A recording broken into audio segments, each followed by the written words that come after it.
कि वक्त भी गुजर जाएगा। ये जुमला वाकई बहुत ताकतवर है। एग्जाम जब खत्म होते हैं तो 2 to 3 मंथ्स दिए जाते हैं। हमने एक कल्चर पाकिस्तान में अनफॉर्चुनेटली उसको जन्म दिया है जिसमें वो है माई वे और हाई वे। लोगों की बहुत दिलचस्पी है इसमें, बच्चियों की भी है। एंटी डिप्रेसेंट का स्किन पे क्या इफेक्ट है? सबसे पहले आपकी स्किन डल होती है, एक्स्ट्रा हेयर ग्रोथ होती है।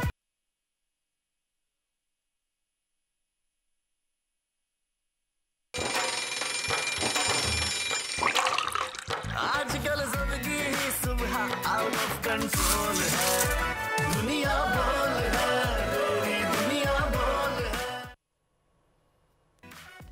अस्सलामुअलैकुम नाज़रीन, प्रोग्राम में आपको खुशामदीद कहेंगे। मैं हूं आपके साथ सहरिश ज़ुहैब और दुनिया बोल है की तरफ से आपको गुड मॉर्निंग, सुबह खैर। और आज हम आगाज़ करेंगे दिन का बड़ी अच्छी बात से। सुल्तान महमूद गज़नवी ने एक दिन अपने दरबार में एक अंगूठी दिखाई और अपने तमाम दरबारियों से कहा कि मैं चाहता हूं कि आप में से कोई शख्स इस अंगूठी पर कोई ऐसा फ़िक्रा लिख दे जिसे मैं खुशी के वक्त पढ़ूं तो मैं उदास हो जाऊं, और जब मेरे ऊपर उदासी का वक्त आए तो मैं ये फ़िक्रा पढ़ूं तो मैं खुश हो जाऊं। दरबार में किसी ने भी ये चैलेंज कबूल नहीं किया। जब सब ने हार मान ली तो सुल्तान महमूद गज़नवी ने अंगूठी अपने ग़ुलाम अयाज़ के हवाले कर दी। अयाज़ ने बादशाह से अंगूठी ली, एक दिन की मोहलत तलब की और दूसरे दिन बादशाह को अंगूठी वापस कर दी। बादशाह ने अंगूठी देखी तो उस पर लिखा था कि वक्त भी गुजर जाएगा। ये फ़िक्रा इस कदर जानदार था कि जब बादशाह उदास होता था तो वो अपना हाथ ऊपर करके अंगूठी पर नज़र डालता था और ये पढ़कर कि ये वक्त भी गुजर जाएगा खुश हो जाता था। यकीन जानिए ये जुमला वाकई बहुत ताकतवर है और इस वक्त हम सबको इसी उम्मीद की भी ज़रूरत है। वक्त मुश्किल सही, महंगाई इंतहा को है, पेट्रोल की कीमतें वाकई नाकाबिले बर्दाश्त हद तक बढ़ चुकी हैं, डॉलर तारीख की बुलंद तरीन सतह पर है, लेकिन यकीन जानिए ये वक्त भी गुजर जाएगा। इसी उम्मीद के साथ आज के शो का आगाज़ करेंगे और सबसे पहले हम नज़र डालेंगे बड़ी खबर पर। बोल न्यूज़ की कोशिशें और तलबा का एहतजाज रंग ले आया। हुकूमत का MD कैट के इम्तहानात 28 अगस्त के बजाय 10 सितंबर को लेने का ऐलान। क्या मेडिकल के तलबा के लिए नई तारीख भी काबिल कबूल होगी, जानेंगे आज के प्रोग्राम में। नून लीग की रहनुमा हिना परवेज़ भट्ट के साथ लंदन में हिरासगी का वाक़या, सोशल मीडिया पर नई बहस छिड़ गई। क्या सियासी इख्तिलाफ इन हरकतों का जवाज़ हो सकता है? बैरून मुल्क मुकीम पाकिस्तानी दुनिया को मुल्क का क्या चेहरा दिखा रहे हैं, प्रोग्राम में बात करेंगे। और बाल गिरना, कम होता रंग और ख़राब होती जल्द डिप्रेशन की बड़ी वजह हो सकती है, लेकिन एंटी डिप्रेशन अद्वियात ही डिप्रेशन के इजाफे की वजह भी करार दी गई है। बरतानवी इदारे की नई रिसर्च ने हैरानकुन शवाहिद सामने रख दी है। अद्वियात के इस्तेमाल के बगैर मरज़ से छुटकारा कैसे मुमकिन है, ये जानेंगे आज के प्रोग्राम में। और रक्स की दुनिया का बड़ा नाम शीमा किरमानी के लिए तमगा इम्तियाज़ का ऐलान। साबिक ओलंपियन इस्लाहुद्दीन भी सिविल अवार्ड के लिए नामजद। लिविंग लेजेंड्स आज होंगे दुनिया बोल है के मेहमान। ये तो जनाब वो तमाम बड़ी खबरें जिन पर आज प्रोग्राम में हम डिटेल में बात करेंगे। दूसरा ट्रेंड्स की तरफ आ जाते हैं कि सोशल मीडिया पर क्या कहा जा रहा है, ट्वीट्स किस हवाले से हो रहे हैं। तो सबसे पहले जो बात हो रही है पेट्रोल डीजल की जो प्राइसेस कल बढ़ी हैं उस पर सारिफीन सरापा एहतजाज है। हुकूमत ने महंगाई के मारे अवाम पर पेट्रोल बॉम्ब गिरा दिया है। हुकूमत में जो कि नई हुकूमत है उन्होंने आते ही ये पहला फैसला किया जो कि एक बॉम्ब की शक्ल में अवाम पर गिरा है। 17 रुपये 50 पैसे पेट्रोल और हाई स्पीड डीजल 20 रुपये का बड़ा इजाफा इसमें हुआ। याद रहे कल निगरान हुकूमत का पहला दिन था जिसने आते ही अवाम को ये महंगाई का तोहफा दिया है। टॉप ट्रेंड में अब तक हज़ारों सारिफीन ने ट्वीट्स करके ज़ाहिर तनकीद का निशाना बनाया, गुस्से का इजहार किया कि तो ऑलरेडी हम पिसे हुए हैं, हमें मज़ीद ना मारा जाए, क्योंकि पेट्रोल के साथ तकरीबन 400 के करीब अशिया खुरनोश है जो कि लिंक्ड हैं, जुड़ी हुई हैं। जब पेट्रोल की कीमत बढ़ती है तो वो ऑटोमेटिकली बढ़ जाती है, और पाकिस्तान में जब एक दफ़ा कोई चीज़ बढ़ जाए तो वो कम नहीं होती। आप भी जानते हैं, ये सभी जानते हैं कि बहुत ही मुश्किल होता है कि प्राइसेस फिर से नीचे आएँ, बस बढ़ जाती हैं। यानी कि बढ़ पे और कम होंगे 5 रुपये तो रिलीफ दिया जाता है ऊँट के मुँह में ज़ीरे के बराबर, और जब बॉम्ब गिराया जाता है तो वो खुल के गिराया जाता है। दूसरा जो जनाब ट्वीट है वो हिना परवेज़ भट्ट के हवाले से है। ये ट्रेंड में शामिल है। लंदन की सड़कों पर हिना परवेज़ भट्ट के साथ हैरेसमेंट का वाक़या पेश आया जिसके खिलाफ लीगी रहनुमा ने पुलिस को दरख्वास्त दे दी है, और इस ट्रेंड में सारिफीन हिना परवेज़ भट्ट की अहम आवाज़ बन गए हैं। वाक़े की शदीद अल्फाज में मजम्मत की जा रही है। ज़ाहिर है उनका बेटा उनके साथ है, इंतहाई एक अजीब सिचुएशन। वो बच्चा भी आप खुद सोचें कि उसको मेंटली कितना इफ़ेक्ट किया होगा इस सिचुएशन ने कि आप इस तरीके से वहाँ पर वो I think so money exchange की शॉप पे खड़ी हैं जहाँ पर हुटिंग की जा रही है, नारे लगाए जा रहे हैं, बदतमीज़ी की जा रही है, हैरास किया जा रहा है और खुल के किया जा रहा है, डरते भी नहीं है। न जाने ये क्या जाहिर कर रहे हैं, कौन सी तरबियत है जो कि दिखाई जा रही है। और इस तरीके से स्पेशली ख़वातीन के साथ ऐसा करना, वो भी जब वो बच्चों के साथ हों, बहुत ही बुरी बात है। इस पर सारिफीन हिना परवेज़ भट्ट के हम आवाज़ हुए और उनके हक़ में ट्विटर पर बात हुई है। तो ये तो थे जनाब वो ट्रेंड्स। और अब आ जाते हैं निगरां वज़ीर-ए-आज़म को लिखा गया ख़त, वो काम कर गया है। निगरां वज़ीर-ए-आज़म के पहले हुक्मनामे ने एक बड़े एहतजाज को मौखर करा दिया है। निगरां वज़ीर-ए-आज़म की हिदायत के बाद Pakistan medical and dental council ने 23 अगस्त को होने वाले इम्तिहानात को मौखर कर दिया है और अब ये इम्तिहानात सितंबर में होंगे। इससे पहले मामला ये था कि मेडिकल और डेंटल कॉलेज इम्तिहानात के लिए मुल्क भर से तलबा ने PMDC पोर्टल पर अप्लाई किया था और तकरीबन 1,74,000 से ज़ायद बच्चों ने इम्तिहान के लिए ख़ुद को रजिस्टर करवाया था। और इसी सारी सूरत हाल पर बात करने के लिए बच्चे इस वक्त हमें ज्वाइन कर चुके हैं। उनसे बात करेंगे कि आखिर ये क्या मामला था, क्यों डेट आप लोगों को इस तरह की दी गई जिस पर आप लोगों को एतराज़ था। इस वक्त हमें ज्वाइन किया है सियाब हमज़ा ने, जो कि मेडिकल स्टूडेंट हैं, और लारैब भी हमें ज्वाइन कर चुकी हैं पेशावर से। उनसे भी हम बात करेंगे। मतलब मामलात इस हद तक बिगड़ गए कि इनको सुसाइडल अटैम्प्ट्स के ख्याल आने लगे। ज़ाहिर है जब इतनी तैयारी की और सूरत हाल बिल्कुल आप हेल्पलेस फील करो, आपके कंट्रोल से बाहर हो, तो आप ऐसी बातें सोचते हो। अस्सलाम वालेकुम लारैब। वालेकुम अस्सलाम मैम।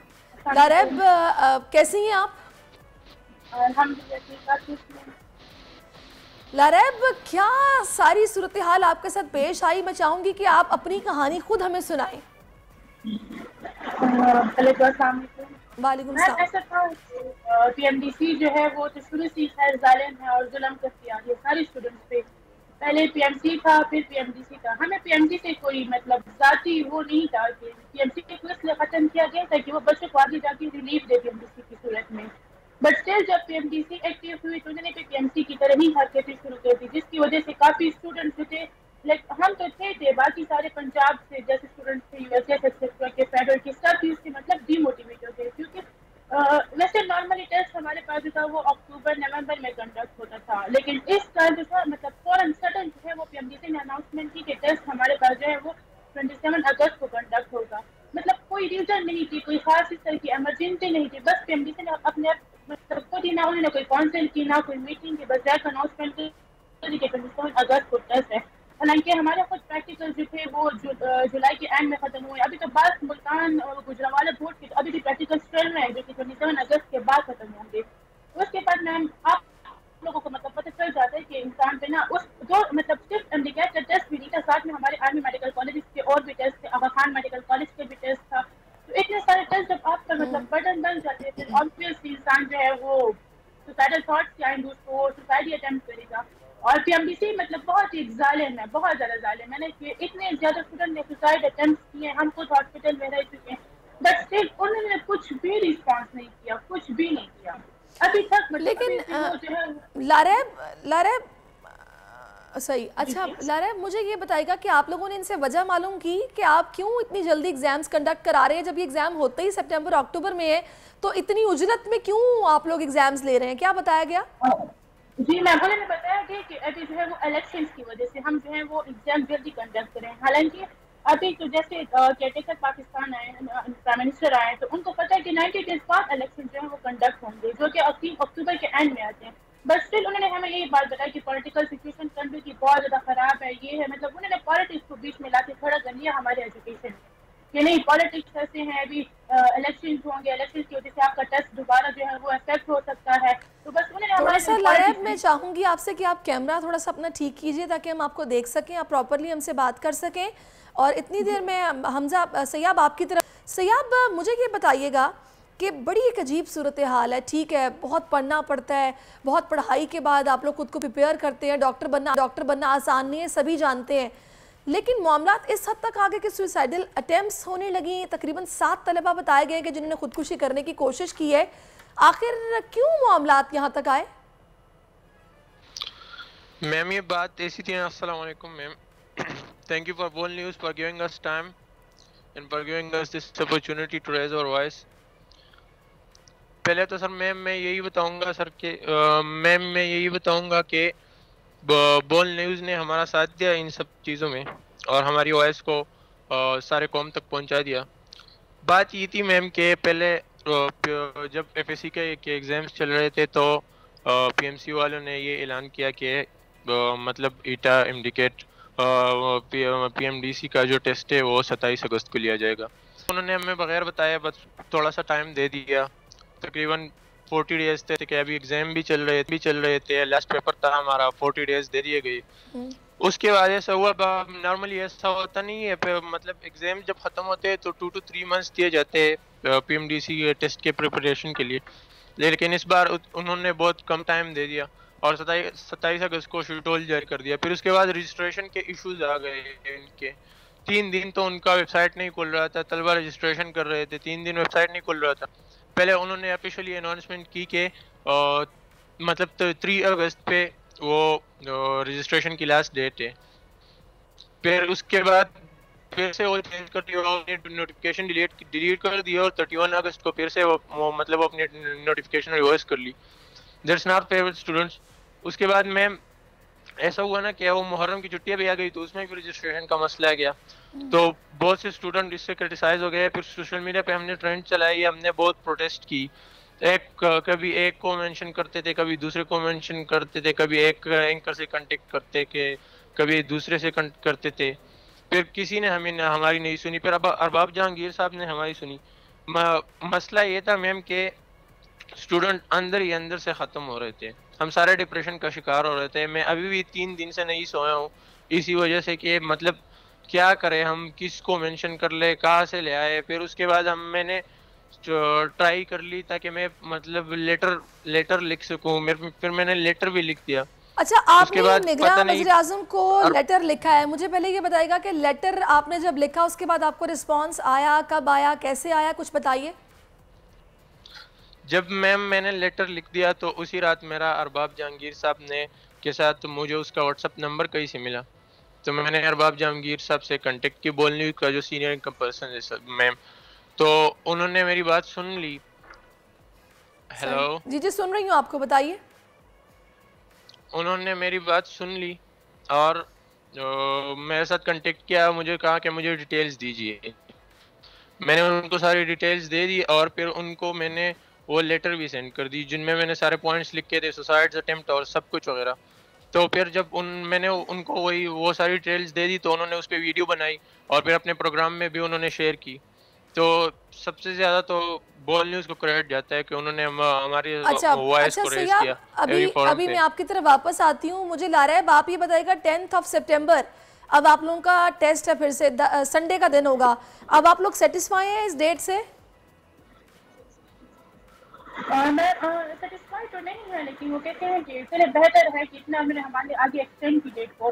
बट मेजॉरिटी जो काफ़ी स्टूडेंट्स हैं ना मैम, अब आप लोग खुद ही देखिए, एक बंदे का जो है वो 30 सितंबर को भी टेस्ट है, 19 अगस्त को भी टेस्ट है और 20 में के 28 अगस्त को प्रैक्टिकल्स खत्म हो रहे, तो क्या वो 10 दिन में सही तरह से प्रिपरेशन कर पाएंगे कोई?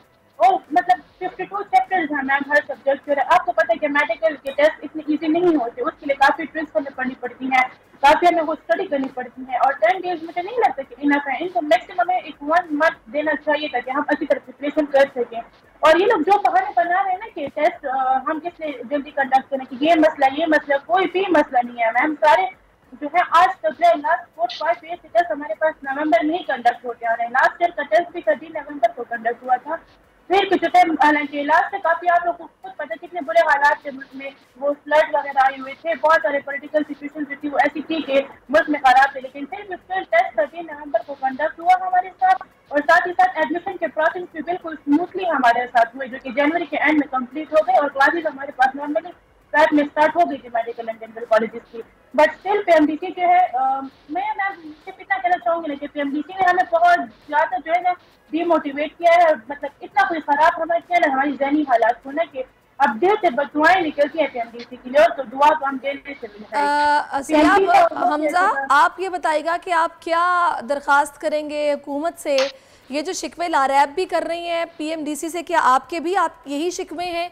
वो तो यहाँ तक कह रही हैं कि दुआएं निकल रही हैं दिल से।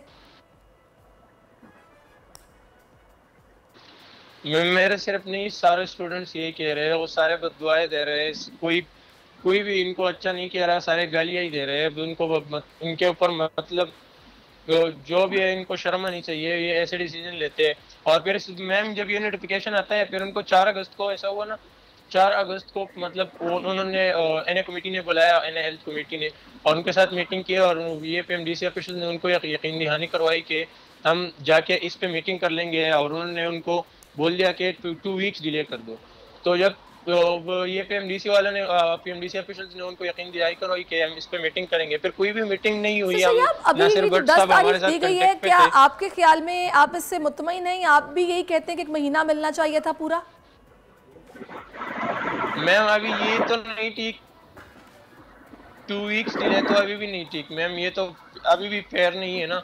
अभी भी मतलब प्रैक्टिकल्स का इशू है, लड़कों के प्रैक्टिकल्स बाकी है, हमारा भी 24 अगस्त को लास्ट प्रैक्टिकल है, और उसके बाद 27 पे टेस्ट, अभी 10 पे टेस्ट है, पहले 27 पे था, तो ये फेयर नहीं था।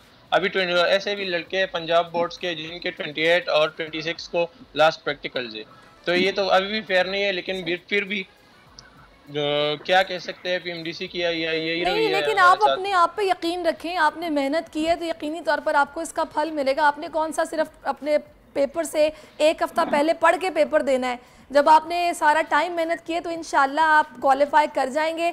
और लारैब मैं आपको कहूँगी, डॉक्टर्स मसीहा होते हैं, वो तो जान बचाने वाले होते हैं, तो इस तरह की अटैम्प्ट्स यहाँ पर इतना डिप्रेशन में चले जाना, ये तो किसी के लिए भी ठीक नहीं है। जो आता होगा वो भी ठीक तरीके से आप पेपर दे नहीं पाएंगी, तो अपना ख्याल रखें। आखिर में कुछ कहना चाहेंगी तो कह सकती हैं आप। बस मैं इतना कहना चाहती हूँ मैं कि हमारी जो ये पाकिस्तान है और ये मुल्क जो चल रहा है ना, 14 अगस्त को जो बड़े जश्न से मनाया है कि हमारा मुल्क, लेकिन मुझे इस बात पे बहुत बहुत बहुत ज़्यादा अफसोस हुआ, और लगता है कि सारी उम्र ही रहेगा कि जब हमारी ये बात प्राइम मिनिस्टर तक पहुंची शहबाज शरीफ साहब तक, तो उन्होंने खुद कह दिया कि ये बात जो है मेरे लिए गैर जरूरी है। मतलब 2.5 लाख स्टूडेंट के बाद उनके लिए गैर जरूरी बन जाती है, तो इसका मतलब उनके लिए पाकिस्तान का फ्यूचर ही गैर जरूरी है ना। फिर अगर मैं यही बात कहना चाहूँ कि ये लोग सिर्फ अपनी, चले आप आवाज़ उठा सकती थी, आपने आवाज़ उठाई है, बाकी मामलात अल्लाह पर छोड़ दें, अल्लाह ताला कामयाबी देने वाला है, यकीन रखें इंशाल्लाह सब अच्छा होगा। सैयद आप भी कुछ कहना चाहते हैं तो कह सकते हैं। मैम मैं बोल न्यूज़ को का शुक्रिया अदा करना चाहता हूँ, स्पेशली अरबाब जहांगीर साहब का, जिन्होंने हमारा साथ किया और मेरे साथ हेल्प की, मेरे साथ मुसलसल कांटेक्ट में रहे। इसके साथ साथ मैं मैम जहरा और मिर्जा साहब का जो डिप्टी चेयरमैन सेनेट है, उन्होंने हमारी बात सुनी, उनका शुक्रिया अदा करना चाहता हूं। एमएनबी उर्दू का स्पेशली सही, ठीक है जी सैयद, आप भी मेहनत करें, इंशाल्लाह आप भी क्वालिफाई कर जाएंगे, अल्लाह पर यकीन रखें। और इस तरह की अटेम्प्ट्स का सोचना और इतना डिप्रेशन में जाना, ये चीज़ ठीक नहीं है। मसीहा ज़िंदगी बचाने वाला होता है, तो आप लोग तो वो लोग आगे बनने जा रहे हैं, तो इंशाल्लाह अल्लाह ताला बेहतर करेगा। बहुत शुक्रिया आपका लारैब और सैयद हमजा, आप दोनों का। अब एक ब्रेक लेते हैं नाज़रीन, ब्रेक के बाद आएंगे और बड़ी अफसोसनाक खबर है जो आपके साथ शेयर करनी है आफ्टर दिस ब्रेक। आजकल जिंदगी ही सुबह आउट ऑफ कंट्रोल है, दुनिया बोल है, दुनिया बोल है। जी वेलकम बैक नाज़रीन, अभी कुछ मैं बात करूंगी, बड़ा सीरियस इशू है ये। गलियां इंग्लिस्तान की हैं, अखाड़ा पाकिस्तानी सियासत का है। इन दिनों विलायत की गलियां सियासी शोर शराबे से गूंज रही हैं। लंदन की स्ट्रीट्स पर PTI कारकुनान दंदनाते फिर रहे हैं और हम ये देख रहे हैं कि वहाँ पर किसी को बख्शा नहीं जा रहा, मुस्तकिल बदतमीज़ियाँ की जा रही हैं। और अब जल्द लंदन पुलिस भी एक्शन लेगी, क्योंकि नवाज़ लीग की रहनुमा हिना परवेज़ बट ने पुलिस को तहरीरी दरख्वास्त देने का फ़ैसला कर लिया। और ये फ़ैसला इस वाक़े के बाद किया गया जिसमें हिना परवेज़ बट को हिरासा किया गया, उन्हें मुग़ल्लिज़ात बकी गई। रिपोर्ट आप देखिए, उसके बाद सेनेटर अब्दुल क़य्यूम साहब मेरे साथ होंगे, उनसे हम बात करेंगे। बल्कि मेरा ख्याल है पहले मैं उन्हीं से बात करती हूँ। अस्सलाम वालेकुम क़य्यूम साहब। जी वालेकुम अस्सलाम सैरिश जी। क़य्यूम साहब, सियासी इख्तलाफ अपनी जगह पर, लेकिन ये जो हुल्लड़बाजी, मुग़ल्लिज़ात बकना, हुटिंग करना, आवाज़ें लगाना, ये क्या रवैया है? मतलब तरबियत हम क्या जाहिर कर रहे हैं? देखिए बीबी, मसला ये है ना कि जो मगरब है और यूरोप है और ये सो कॉल्ड एनलाइटेंड कंट्रीज हैं, इनका जो नारा है वो है आज़ादी, और वो है मादर पिदर आज़ादी, इखलाकियात से हट के आज़ादी। और लेकिन जो मशरकियत है और ख़ुसूसन इस्लामियत है, उसका जो नारा है वो हया है। और ये हया जो है ये इंसान की आंखों में, आपके अंदर एक इनबिल्ट होता है, जहाँ माओ बहनों का आप इज्जत करते हैं। अभी ये दुख की बात है कि मगरब के अंदर वो कहते हैं जी हाथ नहीं लगा सकते, लेकिन मुंह से जो मर्जी बकते रहें, बेइज्जती करें, किसी की इज्जत नफ्स को मजरू करें, तो मतलब उसमें कोई हरज नहीं है। आप लिबास जिस तरह का मर्जी पहने। मैं कई दफ़ा स्वीडन में गया, मैं वहाँ नोबेल का चेयरमैन था, तो वहाँ मैंने देखा एक पार्क में मुझे वो होस्ट लेके गए, आर्मी के सीनियर लोग थे, तो वहाँ मैंने देखा एक खातून बिल्कुल नंगी फिर रही थी। तो मैंने उनको कहा कि शी मस्ट बी मैड, या इसका दिमागी तवाज़ुन नहीं होगा तो इसको अंदर। उन्होंने कहा नो जनरल, यहाँ जो है वो आज़ादी है, वट एवर यू डू। तो हमारा और उनका ये फर्क है। सिर्फ अभी चाहिए ये कि हमारे जो पाकिस्तानी भाई जो कलमा गो है, जो इस्लामियत पे यकीन रखते हैं, जो माओ बहनों की कदर करते हैं, उनको पता है अपने घर में भी बेटियां हैं, बच्चियां हैं, और दूसरा अदरवाइज भी बुजुर्ग हैं, तो उनकी जो कदर व मंजिलत है वो है। हमारा जेवर तो ये है, आप टिबकटू पे हो। लेकिन कयूम साहब, ये वेस्ट पहले भी था, सियासत भी आपको पता है जब से पाकिस्तान बना है तब से ही चल रही है, लेकिन जो ये हालात है ना, ये हमने पहले कभी नहीं देखे थे जो आप देख रहे हैं। इसकी वजह क्या समझते हैं आप? उसकी वजह ये है कि हमने एक कल्चर पाकिस्तान में अनफॉर्चुनेटली, बदकिस्मती से उसको जन्म दिया है, जिसमें वो है माई वे और हाई वे। और फिर ये सोशल मीडिया तो पहले नहीं होता था, अभी सोशल मीडिया है, और सोशल मीडिया डबल एज्ड है।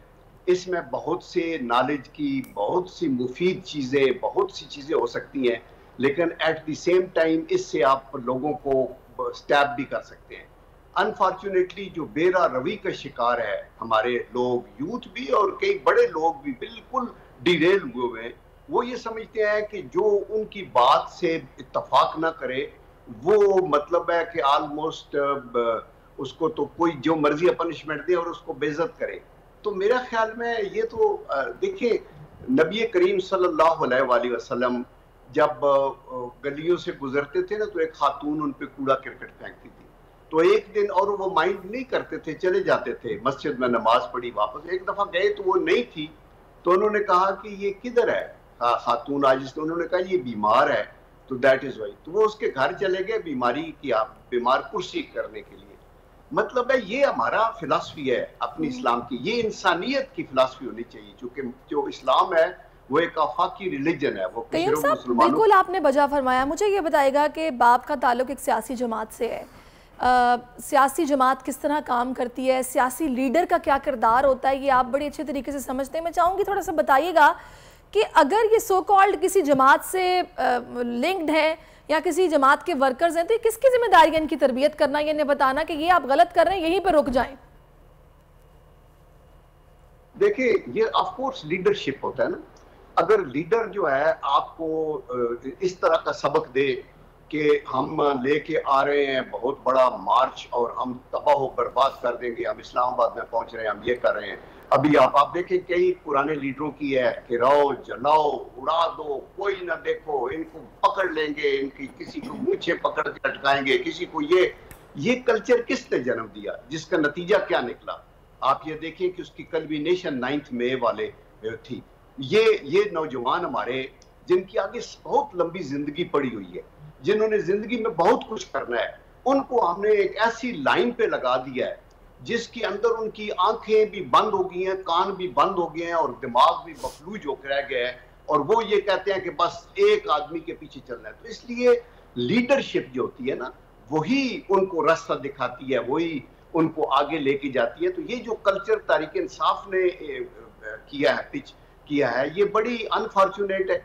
और आपको पता है कि इस हद तक भी गए हैं कि लीडर्स इनके अपने लीडर की जो है हदायत, उसको इम्प्लीमेंट करते हुए उन्होंने आर्मी में म्यूटनी की कॉल भी दी है। मत हुक्म माने, जो हुक्म आप समझते हैं, इसका मतलब है कि जहाँ आपके सालार हुक्म देंगे वो गलत हुक्म भी दे सकते हैं, आप ये ना करें, आप वो ना करें, और उसके ऊपर फिर बहुत से लोग अरेस्ट हुए। आई थिंक बिल्कुल आप ठीक कह रहे हैं। अच्छा मुझे ये बताइएगा क़य्यूम साहब, मुझे बड़ा उनके ज़ाहिर है जब इंसान खुद फैमिली वाला होता है तो वो अपने पर रख के सोच सकता है कि आप किस मेंटल ट्रॉमा से गुजरे होंगे जब आपके साथ ये सब कुछ हो रहा होगा कि खातून है, जाहिर है वर्कर हैं, एक माँ भी हैं, जिस तरह वो अपने बच्चे के साथ बाहर निकली हैं, इस तरह से हूटिंग करना वो भी बच्चे के सामने, ये कितना स्ट्रेसफुल होगा, आप इस पर क्या राय देंगे?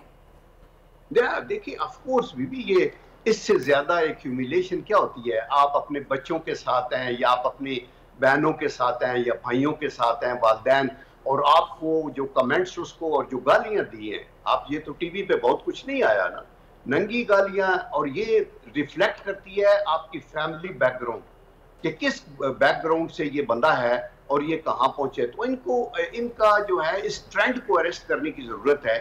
मेरे ख्याल में हुकूमत पाकिस्तान को ये मगरबी दुनिया के ममालिक के साथ ये बात करनी चाहिए कि खुदा के वास्ते आप ये देखें कि आपका अपना व्यू है, आप वोट दे सकते हैं, आपका हक राय दही है, आप अपनी स्पीच कर सकते हैं।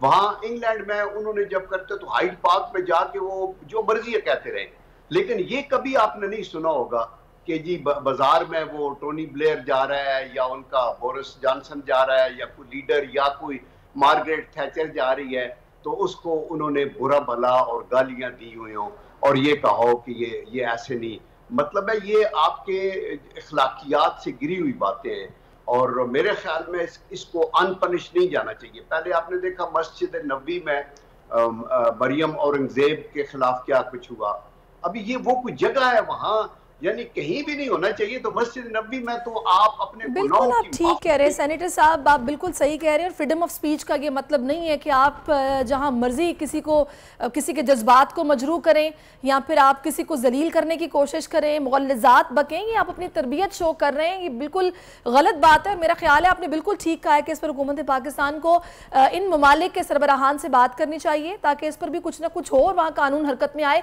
बहुत शुक्रिया, आप हमारे साथ आए। आगे बढ़ेंगे जनाब और अब बात करेंगे कुछ क्लासिकल रक्स की। तो जब बात हो क्लासिकल रक्स की तो फिर पाकिस्तान में शीमा किरमानी का जिक्र ना हो ये तो मुमकिन ही नहीं है। दुनिया रक्स में पाकिस्तान की पहचान बनने वाली शीमा किरमानी के लिए हुकूमत ने तमगा इम्तियाज़ का ऐलान कर दिया। उन्हें ये अवार्ड 23 मार्च को दिया जाएगा जिसकी मंजूरी सदर पाकिस्तान दे चुके हैं। दूसरी जानिब साबिक ओलंपियन सलाहुद्दीन के लिए भी हुकूमत ने सिविल अवार्ड का ऐलान किया है। तो दोनों लिविंग लेजेंड्स आज हमारे साथ हैं इस वक्त। सबसे पहले मुझे शीमा किरमानी साहिबा ने ज्वाइन किया है।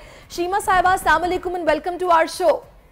थैंक यू सो मच, बहुत बहुत शुक्रिया आप लोगों का कि आपने मुझे शो पे अपने बुलाया। शीमा साहिबा, सबसे पहले मैं चाहूंगी कि आप अपने तासुरात का इजहार कीजिए, आपको नामजद किया गया इतने बड़े अवार्ड के लिए।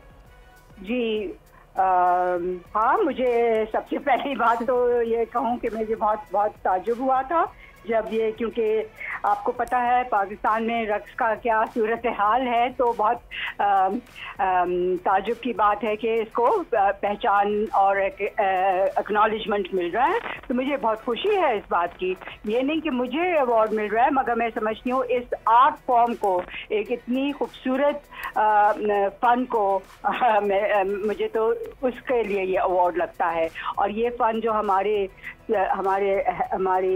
पूरी तारीख का हिस्सा है कि मोहनजोदाड़ो से लेके आज तक का, तो फाइनली मैं ये समझती हूँ कि अगर इसको एक रिकग्निशन पहचान मिल रही है तो ये बहुत ही खुशी का मौका है। बिल्कुल। और शीमा साहिबा, हम तहे दिल से आपको मुबारकबाद भी पेश करते हैं और जाहिर है आप लिविंग लेजेंड हैं, आपसे बहुत सारी बच्चियां सीख रही हैं। लेकिन अभी आपने एक बात की कि जो रक्स का हाल है वो तो आपको पता ही है। मैं चाहूँगी इस पर थोड़ी सी आप बात करें, आखिर ऐसा क्यों हुआ कि लड़कियों की बच्चियों की दिलचस्पी उस तरह से नहीं रही या फिर कुछ स्पेशली इसके लिए कुछ किया नहीं गया? हेलो जी कहिए। ऐसा नहीं है कि लोगों की दिलचस्पी नहीं है, मैं समझती हूँ लोगों की बहुत दिलचस्पी है इसमें, बच्चियों की भी है, सबकी है, क्योंकि इतना खूबसूरत एक फन है ये, को देखने में हर इंसान को अच्छा लगता है, एक अच्छी फीलिंग महसूस होती है। तो ऐसा नहीं कि लोगों को नहीं, मगर कुछ ये आप समझती हैं कि इतनी सारी वजूहात की वजह से, जिसमें एक तरह से सियासी आइडियोलॉजी जो होती है वो सबसे बड़ी वजह है कि इसको पाकिस्तान में वो बढ़ावा नहीं दिया गया जो कि देना चाहिए था शुरू से।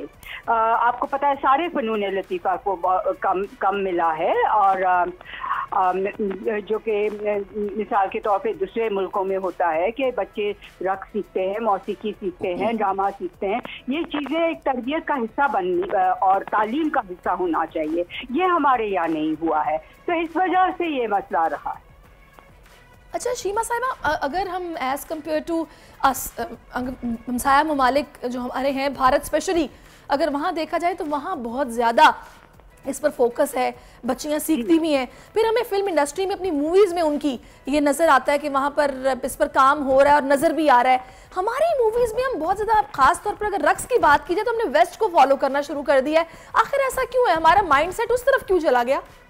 बिल्कुल सही कह रही हैं। मुझे लगता है कि ये बहुत अफसोस की बात है कि हम अपनी हेरिटेज को, अपनी सकाफत को इतना की तरफ नहीं देखते जितना हम वेस्ट की तरफ देखने लगे हैं, और ये तकलीफ़ें बात है, और ये बहुत मेरे ख्याल में नुकसानदेह भी है एक तरह से, क्योंकि देखिए कोई भी सकाफत को, कोई भी कल्चर को आगे बढ़ने के लिए पहले अपने तारीख से और अपने हेरिटेज से, अपने माजी से जुड़ना पड़ता है। जब वो जुड़ जाता है तभी वो आगे बढ़ सकता है, और ये हमने होने नहीं दिया। आपको पता है कि फिल्मों में फिर एक वक्त आया था कि रक्स ना सिर्फ फिल्मों में बट स्टेज पे हर जगह बैन कर दिया गया था। तो ये वजह भी है ना कि एक सही तरीके से इसको वो नहीं है, वक्त के साथ साथ नशोनुमा नहीं हुई इसकी। और अच्छा दूसरा शीमा साहब एक चीज़ और, बिल्कुल आप ठीक कह रही हैं, जो मैंने ऑब्जर्व की है वो ये कि हम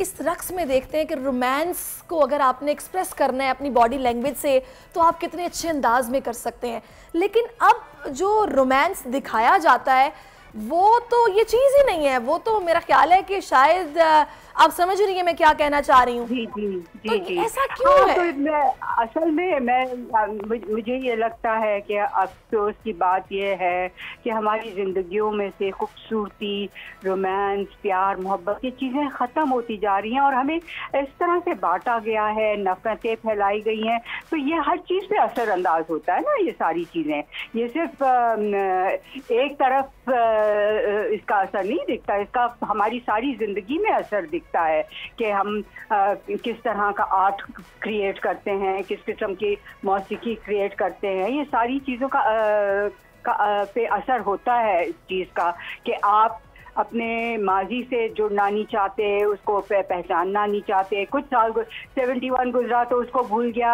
47 गुजरा तो उसको भूल गए, मतलब। और जो हम पहले थे और जो हमारी सकाफत रही है, जो इतनी खूबसूरत और इतनी भरपूर सकाफत थी इंडस वैली सिविलाइजेशन की, उसको तो हम लोगों ने बिल्कुल ही छोड़ दिया ना, मतलब पहचान ही नहीं। बिल्कुल, हम फेस्टिवल्स तो बड़े अच्छे अंदाज में मनाते हैं, लेकिन हम ये कोशिश नहीं करते कि हिस्ट्री को, अपने कल्चर को याद रखने के लिए, उसको मनाने के लिए हमारी क्या काविश है, ये हमें नहीं मालूम। आपके ख्याल में, आपने भी कहा कि स्कूल्स के अंदर भी इसको करिकुलम में होना चाहिए, और ये एक्टिविटी ज़ाहिर है हेल्दी एक्टिविटी भी है कि रक्स आप कर रहे हैं, बॉडी मूव कर रहे हैं, तो आपकी एक्सरसाइज भी एक तरह से। तो आपके ख्याल में इसके अलावा क्या होना चाहिए कि इस चीज़ को प्रमोट किया जाए, अपने कल्चर को प्रमोट किया जाए? जी देखिए, सबसे पहले ये कि हमको अपने बच्चों को सिखाना चाहिए कि ये हमारी जिंदगियों का हिस्सा है। जब तक इंसान जिंदा रहता है ना, तो उसका बॉडी हरकत में रहती है। अगर हरकत में नहीं रहेगी तो वो जिंदा ही नहीं रहेगा। तो यही तो डांस है कि आपकी जिस्म भी हर वक्त डांस कर रहा है, आपका दिमाग के अंदर भी जो सेल्स हैं वो इधर से उधर जा रहे हैं, एक मूवमेंट में, एक हरकत में हर चीज़ है। तो सबसे पहली बात तो हमें ये सिखानी है, क्योंकि हमें ये जो एक तस्वीर बना दी है कि भाई रक्स जो है एक गंदी चीज़ है, बुरी चीज़ है, इसको ख़त्म करने की ज़रूरत है। और फिर ये कि आप देखें कि ना टीवी पे, ना कहीं भी, अब कहीं भी क्लासिकल का तो कोई कहीं नजर ही नहीं आता है ना। कोई प्रोग्राम होता है ना कुछ। तो ऐसा क्यों कर दिया गया कि हम ना कोई क्लासिकल डांस ही नहीं देख सके? जब देखेगा नहीं तो उसको पहचान क्या होगी कि इसमें और फिल्मी डांस में फ़र्क क्या है? बहुत फ़र्क है ना शीमा साहबा। लेकिन मुझे एक बात का अफसोस है, मैं चाहूँगी कि उस पर आप भी थोड़ी सी लबकुशाई कीजिएगा, अगर तो आप मेरी बात से इत्तेफाक करती हैं। आपको अवार्ड के लिए नामजद किया गया, बड़ी अच्छी बात है, हम इस पर बहुत खुश हो रहे हैं, आपको मुबारकबाद भी दे रहे हैं, आपको याद रखा गया है। लेकिन हुकूमती सतह पर इन चीज़ों के लिए कुछ उस तरह से एफर्ट्स नज़र नहीं आती हैं कि एकेडमीज़ बनाई जाएं, इसको प्रमोट करने के लिए कैंपेन्स चलाई जाएं, अपने कल्चर के लिए कुछ स्पेशली किया जाए। ऐसा नहीं किया जाता। अवार्ड तो ज़रूर मिल रहा है लेकिन वो एफर्ट्स नहीं है जो होनी चाहिए। बिल्कुल सही कह रही हैं आप, I agree with you totally कि कोई एफर्ट नहीं है, सालों से नहीं है। मतलब आप देखिए 50 साल से तकरीबन मैं सिखा रही हूँ, तो सिर्फ इंफरादी तौर पे ना अपनी तरफ से, मतलब कोई हुकूमत की तरफ से कभी कोई सपोर्ट या कोई प्रोग्राम या कोई टूर या बाहर का टूर या यहाँ के ऑर्गेनाइज करने का फेस्टिवल कुछ भी नहीं रहा। तो ये जब तक नहीं बदलेगा तो सिर्फ एक आदमी को आपने अवार्ड दे दिया उससे तो कुछ भी नहीं होगा ना। सही। चलें जी, उम्मीद अच्छी रखनी चाहिए। अभी जाहिर है आपको नामजद किया गया है, यानी कि एक्नॉलेजमेंट मिल रही है, तो इंशाल्लाह इस पर काविशें भी होंगी। बहुत शुक्रिया शीमा साहिबा, और एक बार फिर से आप मुबारकबाद। Thank you so much for giving us your time.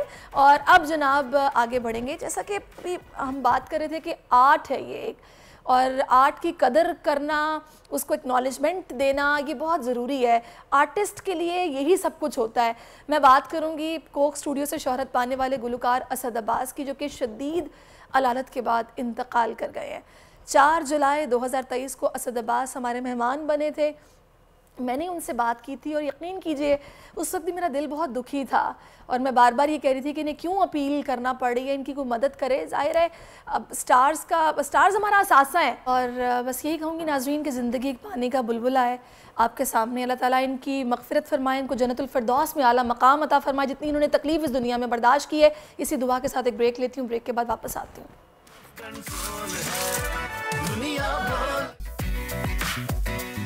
Ji welcome back नाजरीन, और मुझे इस वक्त ज्वाइन कर चुके हैं डॉक्टर खुर्रम मशीर, मेरे साथ स्टूडियोज़ में मौजूद हैं। Welcome to our show and thank you so much for your time.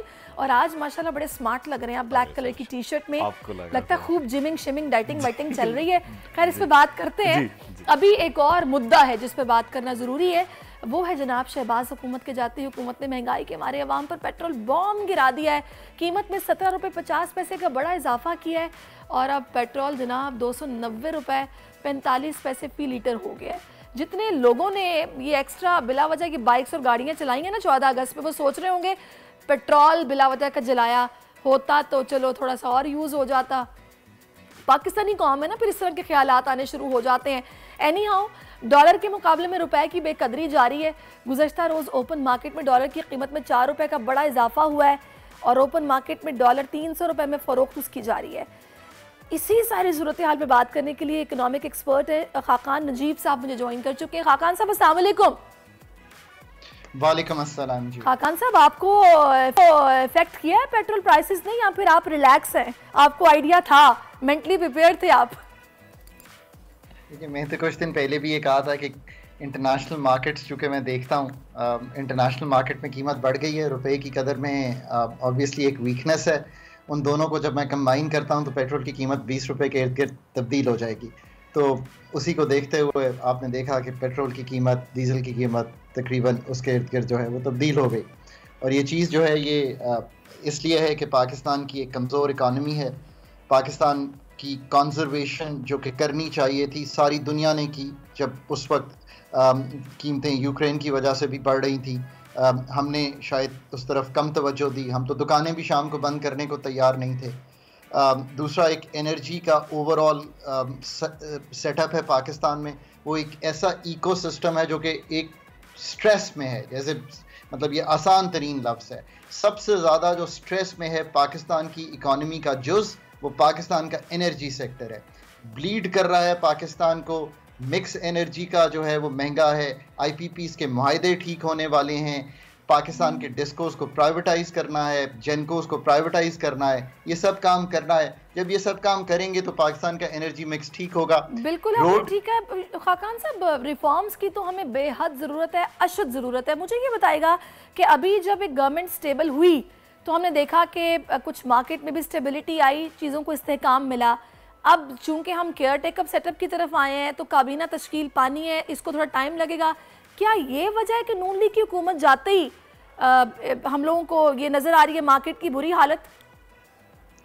मैं आपको बड़ी क्लियरली बता देता हूँ कि क्या वजह है। पाकिस्तान नवंबर पिछला जो गुजरा 2022 का से लेके तकरीबन जून 2023 तक एक स्ट्रेस में रहा, क्योंकि IMF का प्रोग्राम नहीं हो रहा था।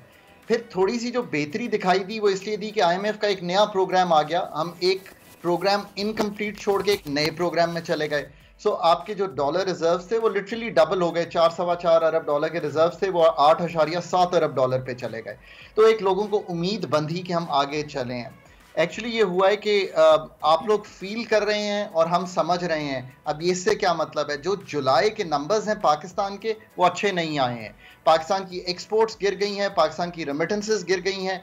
जो पाकिस्तान का एक कल रात को डेटा आया है जून का, और वो ये डेटा है कि पाकिस्तान की जो इकोनॉमी की जो जिसे कहते हैं ना मैन्युफैक्चरिंग, जो कि एक लार्ज स्केल मैन्युफैक्चरिंग, वो 10% सुकड़ गई है।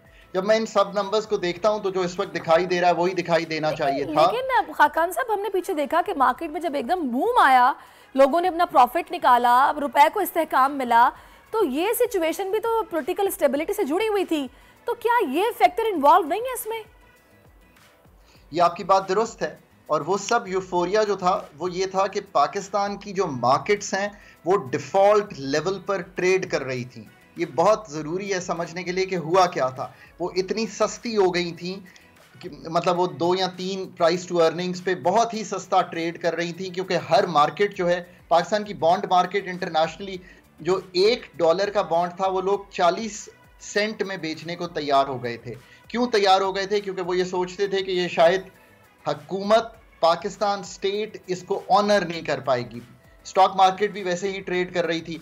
IMF आती है तो डिफॉल्ट का जो खदशा है वो एलिमिनेट हो जाता है। वो एलिमिनेट हो गया, एक 15 से 20% मार्केट्स बढ़ी, एक यूफोरिया आया। पर जब जुलाई के नंबर्स आना शुरू हुए और ये दिखाई देना शुरू हुआ कि it is not going to be that easy, मैंने तब भी कहा था कि IMF के 23वें प्रोग्राम में हैं, 21 प्रोग्राम इनकम्प्लीट हैं। Don't take this lightly. पर आज हम मतलब 16 अगस्त को आपसे बात कर रहे हैं, 30 सितंबर के अहदाफ हैं जो आपने पूरे करने हैं। मैं आपको मिसाल दे देता हूं। आपने IMF को लिख के दिया है 22% एक्सपोर्ट बढ़ेगी। पहले जो डेटा आया है जुलाई का 9% एक्सपोर्ट कम हो गई है। तो ये सीरियस बातें हैं। अच्छा, अभी आपने खाकान साहब एक बात कही कि आपने कहा कि हम लोग समझते हैं, आप लोग फील करते हैं। तो पाकिस्तान इस वक्त फील तो बहुत कर रहे हैं। मैं चाहूंगी थोड़ा सा अगर आप उम्मीद दिला सकते हैं दिलाएं, ये झटके मिलने बाकी हैं या फिर बस हो गया जितना होना था, आगे चीजें बेहतरी की तरफ जाएंगी? तो देखिए, बड़ी क्लियर उम्मीद है। आज आप सर्जरी कराना चाहती हैं अपनी। अब लेट्स से कि आप कहती हैं कि मैं सर्जरी तो कराना चाहती हूं पर मैं सर्जन से नहीं कराऊंगी, मैं वो सर्जरी जो है किसी जनरल प्रैक्टिशनर से करा लूंगी, तो आपकी सर्जरी अच्छी नहीं होगी। जी, आपको सर्जरी करानी है, डोमेस्टिक स्मार्ट कॉम्पिटेंट टीम लाइए। उस टीम को, और एक फर्द का, ये लोग पूछते हैं ये कोई लग जाए बंदा, ये यहाँ लग जाए, ये वो वाली बात रह नहीं गई है। जहाँ पे इकोनॉमी आज ट्रेड कर रही है उस जगह पे आपको अगर इस तसलसल को तोड़ना है तो इनोवेटिव डिसीजन लेने पड़ेंगे, इकोनॉमी की पैदावारी सलाहियत को ठीक करना पड़ेगा। 28.5 अरब डॉलर जमा करने हैं इस साल में, इस चीज को ना भूलिए। अच्छा, एक कॉमन बंदा तो खाकान साहब मुझे लगता है ये सोचता है कि हमारे पास कर्जा देने के लिए पैसे नहीं है कि हम सूद पे कर रहे हैं, और डैम्स जो कि अरबों रुपए में बनते हैं हम सूद पे करें या डैम्स बनाएं। बहुत अच्छी बात आपने की।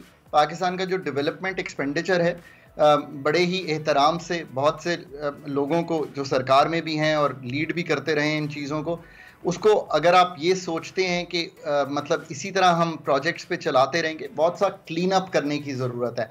हाई प्रायोरिटी प्रोजेक्ट्स, वो प्रोजेक्ट्स जिनका रिटर्न ऑन इक्विटी या रिटर्न ऑन इन्वेस्टमेंट बहुत ज़्यादा हो और पाकिस्तान की इकोनॉमी की वो नीड हो, उनको लाइए, उन पे पैसे खर्च कीजिए, उनको फौरी तौर पे 2 से 4 साल में कंप्लीट कीजिए ताकि उसका बेनिफिट इकोनॉमी को दिखाई दे। चलें जी, उम्मीद अच्छी रखते हैं खाकान साहब, अल्लाह करे कि आगे आने वाली गवर्नमेंट जो है वो अपनी तरजीही बुनियादों पर जो लिस्ट बनाए उनमें सबसे ऊपर ये एनर्जी क्राइसिस से निकलने की स्ट्रेटेजी हो जो कि लॉन्ग टर्म पॉलिसी हो और हमें इसके दूर रस नताइज मिले। भले 3-4 साल लगें डैम्स बनने में या रिफॉर्म्स में, जो कुछ किया जाएगा उसमें, लेकिन आगे चलकर तो फ़ायदा होगा। बहुत शुक्रिया, आपने अपना वक्त हमें दिया। पाकिस्तानी कौम है वो डिप्रेशन का शिकार है। उसकी सबसे बड़ी वजह ये है कि फ्रस्ट्रेशन अपनी पीक पे है, प्राइसेस जिस तरह बढ़ रही हैं पेट्रोल की, महंगाई अपने उरूज पर है, लोगों का कारोबार चल नहीं रहा। और अभी जब ये गवर्नमेंट गई है और अभी केयर टेकर सेटअप आ रहा है तो सूरत हाल फिर से अभी ख़राब हो गई है, रुपए की बेकदरी जारी है, डॉलर ऊपर जा रहा है, लोग परेशान है कि तो करें क्या। तो इस डिप्रेशन की सूरत हाल में फिर लोग एंटी डिप्रेसेंट्स लेना शुरू कर देते हैं डॉक्टर खुरम। और ये एंटी डिप्रेसेंट्स इतने खतरनाक हैं कि लग जाते हैं आपको, फिर आप ये छोड़ते नहीं है। उसके बगैर नींद नहीं आती, उसके बगैर आप चलते नहीं है, उसके बगैर हौलें उठती हैं, एंग्जाइटी होती है। अच्छा, और सबसे बड़ी बात स्किन पे इसके हवाले से बात करेंगे। ओवरऑल आपकी सेहत, एक तो वेट आपका गेन करते हैं आप जब एंटी एंग्जाइटी एंटी डिप्रेशन खाते हैं, आपका वेट गेन होता है, आपकी याददाश्त गायब होती है, प्री मेच्योर एजिंग जो कहते हैं ना, कि आपके तमाम आसाब बिल्कुल शल हो जाते हैं, ठीक है, आपकी स्किन एजिंग करने लगती है। और सबसे बड़ी बात ये होती है कि आपका जो भी आप कंसंट्रेट नहीं कर पाते, अब जैसे आप कोई काम कर रही हैं, आप 2 मिनट में भूल जाएंगे कि मैं क्या कह रही थी, मैं क्या कर रही थी। मैं आपको बताऊं एक बात डॉक्टर खुरम, ये कहना बड़ा आसान होता है कि हम लोग एक्सरसाइज नहीं करते, हम लोग अपना ख्याल नहीं रखते जी। अगर आपकी जिंदगी में खुशहाली नहीं है ना, किसी भी लिहाज से, अगर आप परेशान हैं, आप स्ट्रेस में हैं या बहुत ज्यादा ओवर थिंक कर रहे हैं, ये मुमकिन ही नहीं है कि आप खुश रहें। आप कैसे खुश रहेंगे जब आप अपने प्यारों को कोई एफर्ट करता देख रहे हैं, या फिर जो आप उन्हें प्रोवाइड करना चाहते हैं, जो लिविंग लाइफस्टाइल देना चाहते हैं, वो आप नहीं दे पा रहे हैं। तो कैसे मुमकिन है कि आप खुद से भी मोहब्बत करें, आप एक्सरसाइज कर रहे हैं, गा रहे हैं, एंजॉय कर रहे हैं और वो परेशान है? ऐसा मुमकिन नहीं है। आप एंटी डिप्रेशन की तरफ ही जाएंगे। मगर देखिए सहरिश, आपकी बात बिल्कुल सही है और मैं बिल्कुल साइड नहीं लूँगा। जो हालात है, जो गवर्नमेंट ने हाल कर दिया लोगों का, कि मतलब कोई देखने वाला नहीं, मगर हमारी भी थोड़ा रिस्पॉन्सिबिलिटी ये है। एक तो चादर देख के पाँव फैलाना, अब चादर ही नहीं बची, वो एक अलग बात है, ठीक है। सेकंड चीज, सर भी नंगा हो रहा है, टांगे भी नंगी हो रही हैं, चादर ही नहीं है, ठीक है। अच्छा देखिए, अब कोई गवर्नमेंट तो आपको थोड़ा दिन के लिए ये सोच लेना चाहिए कि जी आपको गवर्नमेंट कोई सपोर्ट नहीं करेगी, आपको खुद काम करना है, ठीक है। मगर अब लोग क्या करते हैं हमारे यहाँ, देखिए एक कमाने वाला 6 लोग खाने वाले, ठीक है। आप थोड़ा थोड़ा बचत के साथ चलें, थोड़ा एक देखा देखी ना करें, ठीक है। मतलब आपने कुछ पहना है, बस मुझे सेकंड डे वही खरीद के लाना है, ठीक है, ये बड़ी गलत चीज़ है। थर्ड चीज़ बड़ी इंपॉर्टेंट है, लोगों को मेहनत की आदत नहीं है। और बच्चों को ना लोग ये समझते हैं कि जी हम महंगे तरीन स्कूल में डालेंगे, ये स्टैंडर्ड नहीं देखते, महंगे तरीन स्कूल में डालेंगे, कंपटीशन में कपड़े ऐसे पहनेंगे, उसको महंगे वाले खाने खिलाएंगे, बर्गर्स खिलाएंगे, तो हमारी ताकि ये फख्र से जाके बता सके कि मैं वहां गया था, मैंने ये खाया, मेरे पास इस ब्रांड का बैग है और मेरे फादर मुझे वहां लेके गए थे। ये बड़ा एक अजीब सा माइंडसेट है। लोन लेके आप आईफोन ले रहे हैं, समझ में नहीं, लोन लेके आप पढ़ाई करें, ठीक है, आप घर बनाएं, आप अपना कोई करियर बनाएं, आप अपना घर बना लें, चलिए साहब, आप पढ़ाई के लिए लें, आप आईफोन के लिए लोन ले रहे हैं, आप गाड़ी के लिए लोन ले रहे हैं, ठीक है। ये बड़ी एक अजीब सी हैबिट। और सेकंड ये कि गाड़ी चले ठीक है, अगर घर के 5 लोग हैं, बाइक पे सफर करना मुश्किल है, बड़ा दुख होता है। समटाइम मैं देखती हूँ ना कि बच्चे लटक रहे हैं, सो रहे हैं, बाइक पे झूलते जा रहे हैं, नजर आ रहा होता है मजबूरी शक्ल से, बहुत डर लगता है। ठीक है, अब गाड़ी आप चले जी, उसमें मेहरान टाइप को छोटी गाड़ी ले लें आप। जी हाँ, सही है, वो देखिए लग्जरी चीज है कि आपको मतलब कंपटीशन के लिए सिर्फ, ठीक है। अच्छा, दूसरा आपने ये पहना है, आपने तो सेकंड कंपटीशन, थर्ड करना, और सेकंड मेहनत की आदत थी हमारे यहाँ। मेहनत बिल्कुल नहीं, सब लोग मेहनत नहीं करते हैं, ठीक है। हार्ड वर्क करें, सब लोग मिलके काम करेंगे, इन हालात में चलेगा। ये जो शो ऑफ करना है ना, ये इसने बड़ा मारा हुआ पाकिस्तानी कौम को। ये है, ये नेचर है, ये नेचर। आप सब, मैं एकदम बाहर की खवातीन की बात कर रहा हूँ, बड़ी मनीड होती हैं, मगर कभी शो ऑफ नहीं करती। पाकिस्तानी खवातीन एक नया एक सेगमेंट है ना, जिसके पास नया एक बहुत सारा पैसा आ गया है, तो वो उसने सोसाइटी का बैलेंस खराब किया है। क्योंकि जो लोग बहुत अमीर है, गरीब बहुत गरीब है, ये डिफरेंस है। देखिए, अमीर होने में कोई बुराई नहीं है, मगर आप मेहनत के जरिए अगर आप ऊपर जाते हैं ना, तो लोग नहीं पता क्या, लोग जस्टिफाइड होता है कि जैसे मेहनत की है, देखो मैं भी ऊपर जा सकता हूँ। मगर आप मेहनत करें, एक आदमी मेहनत नहीं कर रहा हो, वो बहुत ऊपर जा रहा है, आप मेहनत करके भी नीचे जा रहे हैं, फिर वो फ्रस्ट्रेशन आती है सोसाइटी में अनफेयर मीन्स की वजह से, ठीक है, ठीक है। मुझे ऐसे लगता है डॉक्टर खुरम, मैं चाहूंगी इसके बाद हम एंटी डिप्रेसेंट्स के स्किन पर जो इफेक्ट्स हैं उस पर बात करूंगी। मैं एक छोटी सी बात मैं कहूंगी सिर्फ, अगर आप अपने से नीचे वालों को देखना शुरू कर देंगे ना, आप इतने मुतमईन रहेंगे कि आपकी जिंदगी से दौड़ खत्म हो जाएगी, आपको एक इत्मीनान आ जाएगा। अगर आप छोटी गाड़ी पे हैं तो आप साइकिल वाले को देखें या बाइक वाले को देखें कि यार ये किस हालत में है, लेकिन अगर आपने गाड़ी छोटी पर बैठ के देखना है जनाब लैंड क्रूजर वाले को, तो फिर आपने परेशान। और ये ऐसी नॉन स्टॉप ये दौड़ है कि आज लैंड क्रूजर, उसके बाद लेमोजीन चाहिए, तो बस फिर लगे रहो भाई और परेशान रहो। पैसा जितना मर्जी इकट्ठा हो जाएगा, सेहत बर्बाद हो जाएगी। सेहत बर्बाद हो जाएगी। अच्छा, आप सेकंड ये देखें कि आप कोई भी छोटी भी गाड़ी में, बाइक पे, आप अपने आप को खुश रखें, सेहत रखें, अल्लाह का शुक्र है आप खा रहे हैं, प्रेजेंट में जीना सीखें, फ्यूचर की दौड़ में मत लगे रहें। वो एक हमारी है भी है कि लैंड क्रूजर में बैठा है, अजीब सा वो अजीब सी शक्ल उसकी, और वो ऐसा खुदा बन के देख रहा होता है चारों तरफ, बेचारे लोग डिप्रेशन में आ जाते हैं। ये भी है ना हमारे यहाँ थोड़ा इन्फीरियरिटी कॉम्प्लेक्स ही है जो सुपीरियरिटी में ट्रांसलेट इसका बेहतरीन हाल आप देखें ही ना, ऐसे लोगों को लिफ्ट नहीं कराएं। आप देखें, आप खुश रहें, आप मेहनत करें, आप देखें, आप अल्लाह का शुक्र है आप खा रहे हैं, पी रहे हैं, मेहनत करें। आप देखिए लोग क्यों ये सोचते हैं कि वो अनफेयर मीन से ऊपर गया तो मैं क्यों नहीं जा रहा, आप छोड़ दें उसे, आगे भी तो एक जिंदगी है। ये जरूर अब मैं चाहूंगी थोड़ी सी बात इस टॉपिक पे करूं जो एक मुद्दा है मेरी नजर में, ये जो लेक्सोटिनल आराम से अवेलेबल है मेडिकल स्टोर्स पे, इस पे कोई चेक एंड बैलेंस नहीं है। ये एंटी डिप्रेसेंट्स इजीली आपको डॉक्टर ने रिकमेंड भी नहीं किए और आप जाके पहुंच जाते हैं, किसी ने बता दिया गोली खाओ नींद बड़ी अच्छी आ जाएगी, आपको मिल जाती है। इवन के कुछ लोग नशा करते हैं कि उनको दिन भर बस रेस्ट करना होता है, वही गोली खा लेते हैं और पड़े रहते हैं। बिल्कुल सही कह रहे हैं, कोई देखने वाला ही नहीं है। बहुत सारी खवातीन जो जिनके हस्बैंड खुद भी मिडल ईस्ट में काम करती हैं या यूरोप में काम करते हैं, वो पाकिस्तान आते हैं 6 महीने में और इतने बड़े बॉक्सेस ज़ैनिक्स, मतलब एंटी डिप्रेशन के और एंटी डिप्रेशन के, वो लेके जाते हैं यहाँ से। उनको लिटरली मर्दों को तो है ही, खवातीन बहुत सारी बाहर प्रिस्क्रिप्शन के बगैर मेडिसिन नहीं मिलती, तभी वो यहाँ से लेके जाते हैं। पूरे कार्टन बना के अपने लगेज में वो लेके जाते हैं। अच्छा, और डॉक्टर के पास आते हैं जी स्किन दिखाने, अच्छा मुझे एक वो गोलियाँ तो लिख दें, वो तो मुझे लिख देंगे और जस्टिफाइड हो जाए, ठीक है, बाहर तो ऐसे नहीं मिल सकती। अच्छा, और वो आते हैं लिटरली जब सालाना छुट्टियों पर यहाँ आते हैं, मैंने खुद खवातीन को देखा, वो कहती है इतने इतने बड़े कार्टन वो अपने सामान में लेके जाती है और वो खा के सारा दिन। यहाँ पर डॉक्टर स्टेरॉइड्स लगाते हैं, वहाँ पर इलाज ही पहले वो कहते हैं जी घर पे रहें, पानी ज्यादा पिएं, थोड़ा रेस्ट करें, अगर आपको फील हो रहा है कि सिचुएशन स्वेयर हो रही है तो आप आए, तब भी टैबलेट से इलाज करेंगे, इंजेक्शन नहीं लगाएंगे। मगर और यहाँ तो आप चले जाएं गली मोहल्ले के डॉक्टरों ने इंजेक्शंस पहले रेडी रखे हैं। और उसमें इंजेक्शन में क्या है, कुछ भी नहीं, सिर्फ सिंपल पानी है। अच्छा, लोग हमारे यहाँ लोग भी तो ऐसे ना सरिश, आप देखें, वो कहते हैं कि जी वो डॉक्टर के पास मैं गई थी, ये देखा उसने कुछ भी नहीं लिखा, ना इंजेक्शन लगाया, ना वो मेरा तेज मशीनें चलाई। आप पहले ग्रेजुअली एक चीज़ करते हैं ना। अच्छा, लोगों को हमारा एक बड़ा अजीब सा इंप्रेशन है, आप जितनी देर मशीन से रगड़ेंगे ना, अगर एक छोटा सा ट्रीटमेंट है 15 मिनट में आपका बड़ा अच्छा इफेक्ट है। आप रावलपिंडी इस्लामाबाद जा रहे हैं कराची से, तो आप 1.25 घंटे में पहुंच जाएंगे, ठीक है। गधा गाड़ी में जाएंगे तो आप हो सकता है 5, 6, 7 दिन लग जाएं, ठीक है। मगर लोगों को वही वाली स्पीड चाहिए। मसला ये ना कि मैं रातों रात खूबसूरत लगना है, रातों रात हमें एनर्जेटिक भी होना है, हेल्दी भी होना है, सब कुछ इकट्ठा मिल जाए रातों रात। अच्छा, और मैं बड़ी बेसब्री कौम है, बड़ी ये है लोगों में। अच्छा, हम समझे कि टीनेजर्स हो, यंगस्टर्स हो, समझ में आता है कि बेचारे बेवकूफ़ हैं, सीख रहे हैं, टीनेजर हैं। बड़े बड़े समझदार लोग, सीजन लोग, मतलब फौरन से हम ये जज कर लेते हैं कि फर्क ही नहीं पड़ रहा। 4 दिन हो गए मैंने तेल लगाना शुरू किया था, विटामिन खाया, अभी तक बाल लंबे तो नहीं हुए। सही कह रहे हैं, ठीक है। अच्छा, मैं आपको अपना बताती हूँ, जैसा मैंने आपको लास्ट टाइम बताया था कि मुझे स्किन पर इन्फेक्शन हो गया, मुझे बड़ा एक्ने ब्रेकआउट हो गया, जिसके बाद मैं काफी परेशान रही।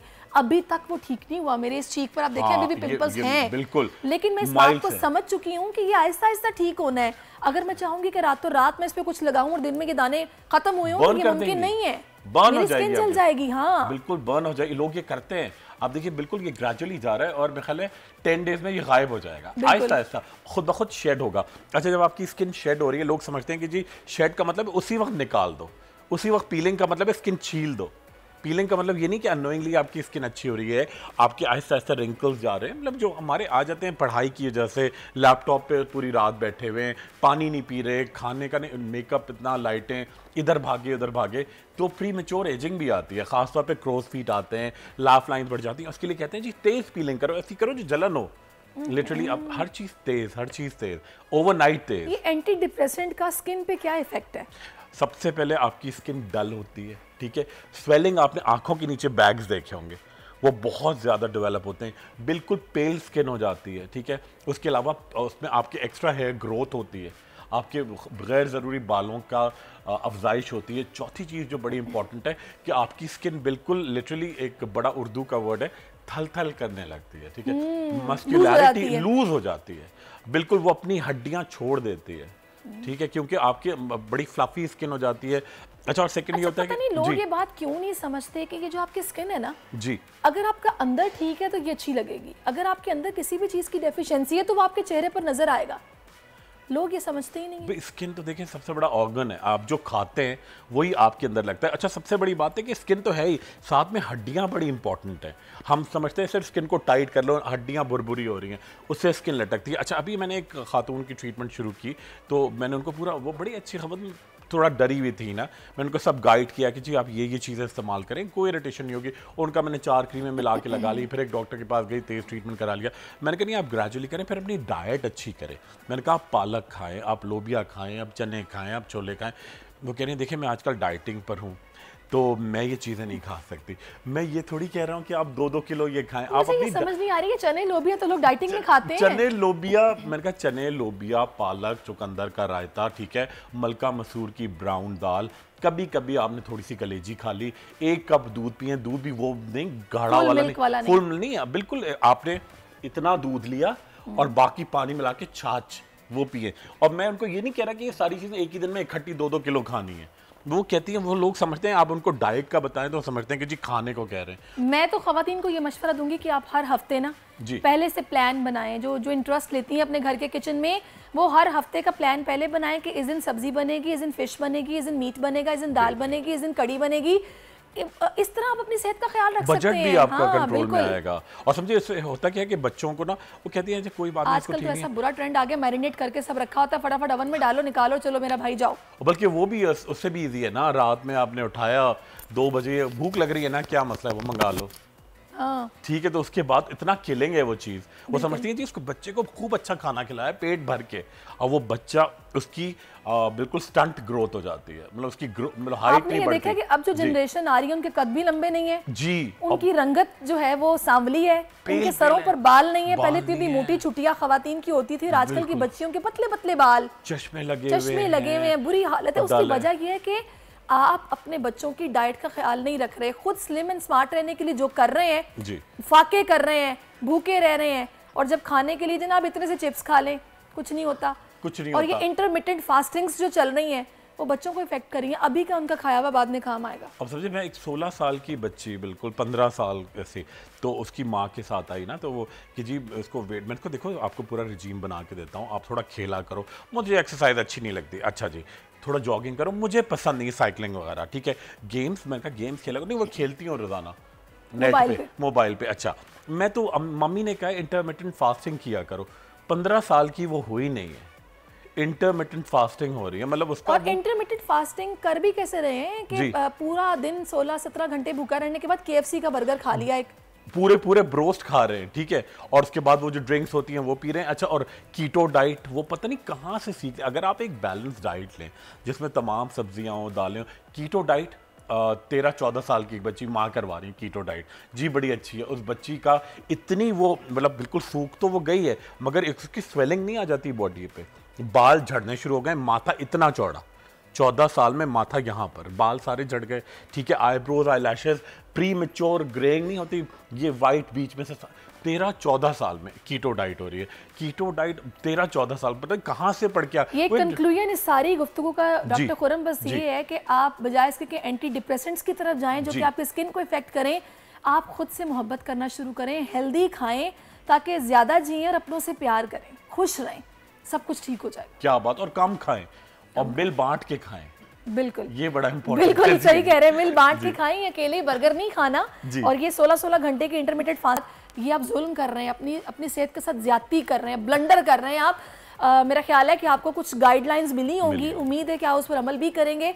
अब डॉक्टर खुरम मैं आपका शुक्रिया अदा करूंगी, thank you so much for your time. पता नहीं चलता आपके साथ टाइम। बिल्कुल, अब एक ब्रेक लेते हैं, ब्रेक के बाद वापस आते हैं, स्टे विद अस। आजकल जिंदगी ही सुबह आउट ऑफ कंट्रोल है, दुनिया बोल है, दुनिया बोल है। जी वेलकम बैक नाज़रीन। अब आ जाते हैं आपके पसंदीदा सेगमेंट बोल प्रेडिक्शन की तरफ। और ये हफ्ता तकरीबन आधा तो गुजर चुका है, लेकिन आगे आने वाले दिन आप लोगों के कैसे रहने वाले हैं ये जानने के लिए टैरो कार्ड रीडर उनसा शाह हमें ज्वाइन कर चुकी है। उनसा, वेलकम टू आवर शो। अस्सलाम वालेकुम। गुड मॉर्निंग, कैसे हैं आप? अल्हम्दुलिल्लाह मैं ठीक ठाक हूँ, गुड मॉर्निंग। मुझे ये बताइएगा उनसा कि ये आगे आने वाले जो दिन है, यानी कि अब वीकेंड करीब ही है, कैसे रहने वाले हैं? सबसे पहले हम हॉरोस्कोप की तरफ आ जाते हैं, स्टार्स क्या बता रहे हैं जरा कहिएगा। जी बिल्कुल, हॉरोस्कोप यानी कि आप आपके जो सितारे हैं, आपके स्टार्स हैं, आने वाला टाइम जो एरीज वालों के लिए, पहले बात करते हैं एरीज, वो झुमल जिनका ज़ोडिक साइन है, जिनका सन साइन एरीज है, उनके लिए जो है थोड़ी बहुत रुकावटें उनके कामों में आ सकती हैं, उनके बिजनेस में, उनके फाइनेंसेस में। लेकिन ये है कि अगर वो थोड़ी हिम्मत नहीं आ रहे हैं, अपने स्ट्रगल जो जारी रखें, जो कोशिश वो कर रहे हैं वो करते रहें, चाहे नौकरी के हवाले से हो, चाहे बिजनेस के हवाले से हो, तो इंशाल्लाह उनको कामयाबी होगी। लव लाइफ एरीज वालों की बहुत अच्छी रहेगी, शादी के मामलात अच्छे नज़र आ रहे हैं, रिश्ता तय हो सकता है। अगर लव लाइफ, मैरिड लाइफ उनकी अच्छी नहीं चल रही थी तो बेहतर नज़र आ रही है, कोई सपोर्ट करता हुआ नज़र आ रहा है। और अगर हम टॉरस की बात करें तो टॉरस वालों की ट्रैवलिंग है आने वाले दिनों में, जो जिन लोगों ने वीज़ा इमिग्रेशन वगैरह अप्लाई किया हुआ है उन लोगों को कामयाबी हो सकती है, उनका अप्रूव हो सकता है, पैसा आ सकता है टॉरस वालों, लेन देन नज़र आ रही है फाइनेंसेस में। इस हफ्ते अगर जो है प्रॉपर्टी कोई लेते हैं या कहीं पैसा इन्वेस्ट करते हैं, कोई स्टॉक एक्सचेंज वगैरह या लॉटरी लेते हैं तो भी उनको कामयाबी होगी। जेमिनाई की बात करते हैं, जेमिनाई वालों के लिए जो अपनी सेहत का ख्याल रखें और सेहत उनकी मुतासिर हो सकती है। और जेमिनाई वाले जो हैं उनके शादी के मामला थोड़ी रुकावटों का शिकार हो सकते हैं, लेकिन आगे जाके वो कामयाबी भी उनको मिलेगी। और अगर किसी के साथ लड़ाई झगड़ा हो गया है तो रीयूनियन भी हो जाएगा। जेमिनाई के बाद है कैंसर। कैंसर वालों के न्यू स्टार्ट, न्यू बिगिनिंग नज़र आ रही है, न्यू एनर्जी नज़र आ रही है कैंसेरियंस के लिए। तो नया कोई कारोबार कर सकते हैं, अगर कोई जॉब ज्वाइन कर रहे हैं तो बहुत अच्छा है। स्टूडेंट्स हैं, एग्ज़ाम्स उनके अच्छे हो सकते हैं और हो सकता है कोई नया कोर्स कुछ ज्वाइन करें, कुछ न्यू बिगनिंग नज़र आ रही है। ऐसे ही लव लाइफ, ये कोई इंसान उनकी ज़िंदगी में आ सकता है, कोई प्रपोज कर सकता है, शादी के मामला भी इनके अच्छे नज़र आ रहे हैं। कैंसेरियंस के बाद लियो है। लियो वालों के लिए कोई भी उनको टारगेट अचीव करना है तो उनको कामयाबी मिलेगी। यहाँ पर हैप्पीनेस नज़र आ रही है लियो वालों के लिए, खुशियाँ, सेलिब्रेशन नज़र आ रही है, घर वालों के साथ टाइम स्पेंड करते हुए नज़र आ रहे हैं लियो वाले। ट्रैवलिंग इनके लिए बहुत अच्छी रहेगी। अगर लियो वालों की सेहत अच्छी नहीं थी तो अब बेहतरी नज़र आ रही है। लियो के बाद वर्गो है। वर्गो वालों के लिए भी सफ़र नज़र आ रहा है और रोमांटिक एनर्जी नज़र आ रही है। किसी के साथ प्यार करते हैं, मोहब्बत करते हैं, दोस्ती नज़र आ रही है, दोस्ती किसी के साथ, किसी कोई नया दोस्त बन सकता है, नया रिलेशनशिप बन सकता है।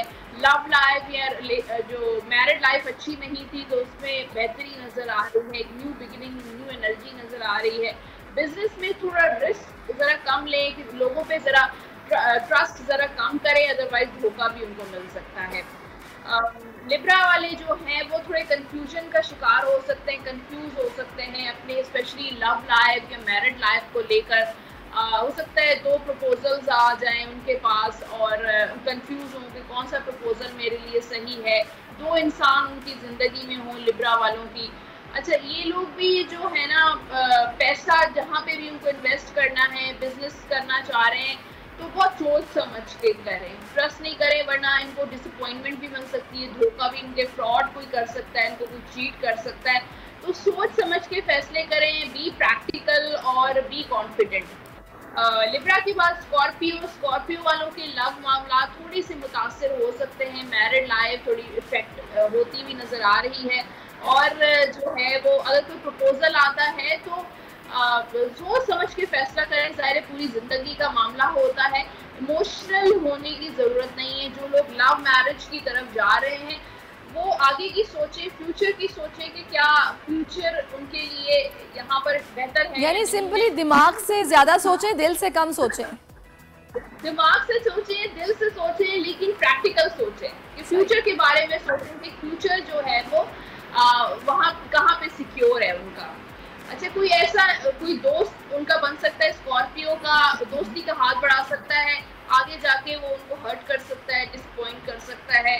तो सोच समझ के करें। यहाँ पे ट्रैवलिंग नजर आ रही है स्कॉर्पियंस की, सफर भी प्लानिंग कर रहे हैं। सुनसा अभी तक मैं जा नहीं पा रही, आप मुझे कब से बता रही हैं? इंशाल्लाह। देखिए, मैंने आपकी पर्सनली में कार्ड निकाले थे, मैंने कहा था आप इंशाल्लाह जरूर जाएंगे। चले जी, इंशाल्लाह। अब सेजिटेरियस की बात करते हैं। सेजिटेरियस वालों के कुछ अरसा, सेजिटेरियस वालों का लव में, रिलेशन में मुश्किल मुश्किलात हैं, लेकिन आहिस्ता आहिस्ता वो भी मुश्किलात दूर होती हुई नजर आ रही हैं। जो मामला सेजिटेरियस वालों के स्टक थे, ब्लॉक थे, वो खुलते हुए रास्ते खुल रहे हैं उनके। लेकिन हो सकता है आपको अभी फील हो कि नहीं अभी परेशान हैं, परेशानियां दूर नहीं हो रही हैं, लेकिन ये कि वो आहिस्ता आहिस्ता आगे चीज़ें मूव हो रही हैं और उनको आगे मूव होना भी चाहिए। कारोबार में तरक्की नजर आ रही है, ग्रोथ नजर आ रही है, आगे बढ़ते हुए प्रमोशन हो सकती है, कोई नई जॉब हो सकती है, सैलरी बढ़ सकती है, तो फाइनेंशियल मामलात उनके अच्छे नजर आ रहे हैं। कैप्रिकॉर्न वाले जो हैं वो उनका भी टाइम रोमांटिक नजर आ रहा है, लेकिन थोड़ा सा अपने ऊपर तवज्जो दीजिए। सेल्फ केयर, सेल्फ लव की बहुत ज़्यादा ज़रूरत है कैप्रिकॉर्न वालों को। अपने ऊपर तवज्जो, अपने आप को वक्त दीजिए, अपने लिए वक्त निकालिए। और ये लोग काम में बहुत बिजी रहेंगे, कैप्रिकॉर्न वाले बहुत सारे काम करते हुए नजर आ रहे हैं, एट अ टाइम मल्टीटास्किंग भी हो सकती है और बड़ा पैशन नजर आ रहा है। जो भी इनके दिल में है वो कीजिए ज़रूर, क्योंकि उस पर कैप्रिकॉर्न की एनर्जी बहुत ज़्यादा नज़र आ रही है। एक्वेरियस वाले जल्दबाजी का मुजाहरा मत करें, पेशेंस ज़रूरी है उनके लिए, सब्र करें, आहिस्ता आहिस्ता काम करें। और अगर कोई काम नहीं हो रहा तो आपको इम्पेशेंस नहीं होना है, ठीक है।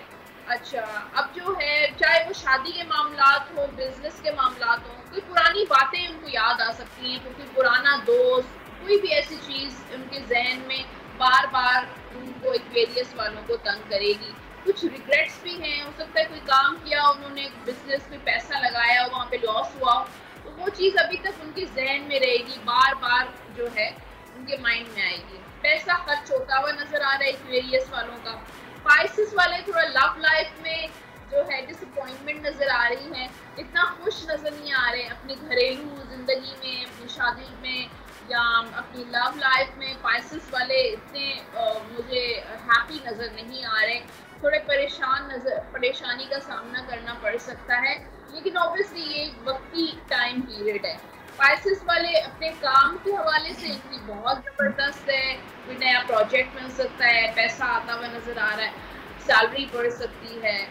लेकिन अगर हालात अच्छे स्पाइसेस के नहीं चल रहे फाइनेंशियली या जॉब के हवाले से, तो स्टार का कार्ड है कि आपकी लाइफ में मिरेकल्स होंगे, मुआवजे होंगे। चलिए जी, ज़बरदस्त, इंशाल्लाह वैसा ही हो। अच्छा मुनसा, थोड़ा सा ज़रा पाकिस्तान के कार्ड्स की तरफ आ जाए ना। ये जो कल हम पे महंगाई का एक बॉम्ब गिरा है, पेट्रोल 20 रुपए के करीब मजीद महंगा हो गया है, तो क्या बता रहे हैं कार्ड झटके अभी लगते रहेंगे या फिर सूरत हाल बेहतरी की तरफ जाएगी? देखिए, पाकिस्तान की जहाँ तक महंगाई की बात है, देखिए वर्ल्ड का कार्ड है, तो ये अप्स एंड डाउन एक सर्कल की तरह है। तो महंगाई से निकलते हुए तो नजर नहीं आ रहे, हम लोग एक साइकिल में घूम रहे हैं। तो ये भी हालात भी पाकिस्तान के ऐसे ही रहेंगे हालात। और यहाँ पर 9 ऑफ कप्स का कार्ड है। हाँ, ये ज़रूर है कि पैसा तो आएगा, एड फंड्स आते हुए नज़र आ रहे हैं, लेकिन ये है कि जहाँ तक अवाम की बात है, अवाम के लिए कोई रिलीफ नहीं है। 8 ऑफ पेंटिकल्स का कार्ड ये कह रहा है कि अवाम को खुद मेहनत करनी चाहिए, अपने फाइनेंसेस को खुद बेहतर करें, किसी पे डिपेंड मत करें, अपने लिए खुद सोचें कि मुझे नहीं लगता कि कोई गवर्नमेंट या कोई अथॉरिटीज अवाम के लिए कुछ करेंगी। जो भी कुछ करना है हमने खुद करना है अपने लिए। ये तो आप वो कह रही हैं कि अपना अपना खुद ही कर लेना, साढ़े ते ना रहना। चले, थैंक यू सो मच। अल्लाह ताला बेहतर करे, पॉजिटिव रहना चाहिए, फिर चीज़ें अच्छी होती हैं, मेरा तो ये मानना है। स्टे पॉजिटिव, हैव पॉजिटिव, तो इंशाल्लाह बेहतरी की उम्मीद है। Thank you so much for your time. और क्योंकि अब बिल्कुल ख़त्म हो रहा है तो मुझे आपसे इजाज़त भी लेनी है, इसी अच्छे नोट के साथ, इसी अच्छी बात के साथ कि खुश रहें, मुतमिन रहें, पॉजिटिव रहें। आप जब पॉजिटिव रहते हैं ना तो आप में से नेगेटिव रेज नहीं निकलती, पॉजिटिव रेज निकलती हैं, तो आपके सारे काम अच्छे होना शुरू हो जाते हैं।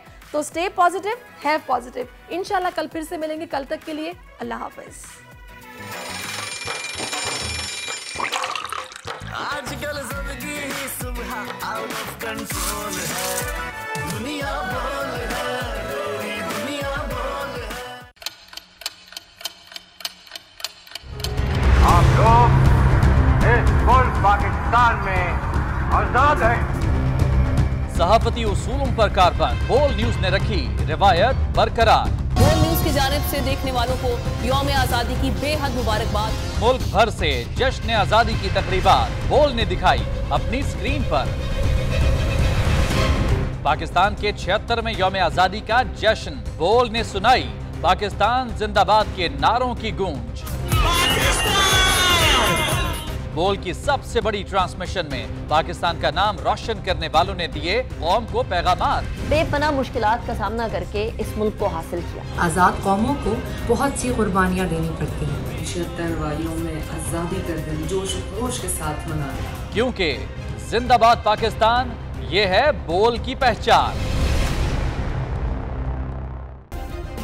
सब्सक्राइब करें और बेल दबाएं ताकि कोई खबर रह न जाए।